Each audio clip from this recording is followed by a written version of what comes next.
Let's learn about cosine distance or cosine similarity.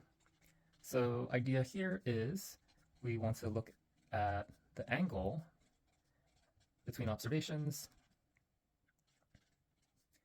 to compare distance.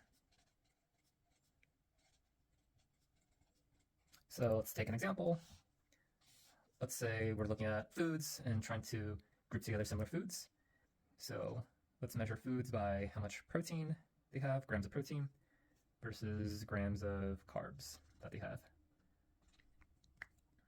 Let's take some examples. So I don't know, like a single piece of grape, like there isn't much of anything. Maybe we'll have an apple, a little bit more carbs because it's a bit bigger. Not much protein. Might actually be zero protein, but let's just make this a toy example. We can have like cantaloupe. Again, more carbs just because it's a bigger fruit. And then, I don't know, let's put like watermelon, for example.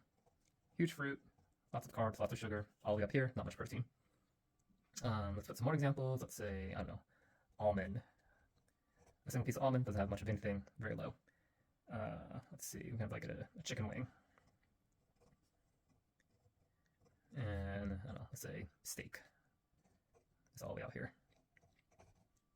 So let's say we do some sort of clustering algorithm using k-means. And if you use k-means, what ends up happening is you're going to see that the distance, the Euclidean distance, is quite similar for these. So we're actually probably going to get a cluster that groups together cantaloupe, apple, grape, almond, chicken wings. That's probably going to be one cluster.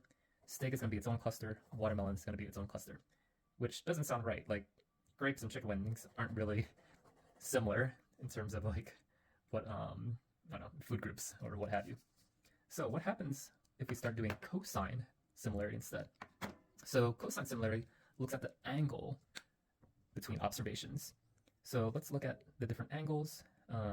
Let's look at the angle of grape, for example. So angle for grape might look something like this. Angle for apple might look something like this. Cantaloupe might look something like that. And then watermelon might look something like that. So notice the angle for these tends to be very high on carbs, but low on protein. So let me maybe make it a bit more darker. Versus, let's say we look at the angle of almond. The angle of almond looks something like that. Angle of chicken wings looks something like that.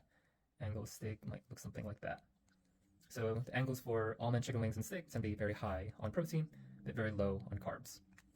So what this cosine similarity does is actually compare these angles and group together based on those comparisons.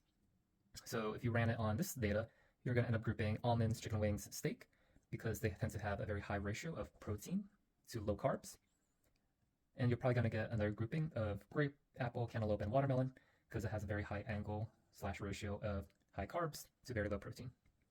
And yeah, that is an example of cosine similarity.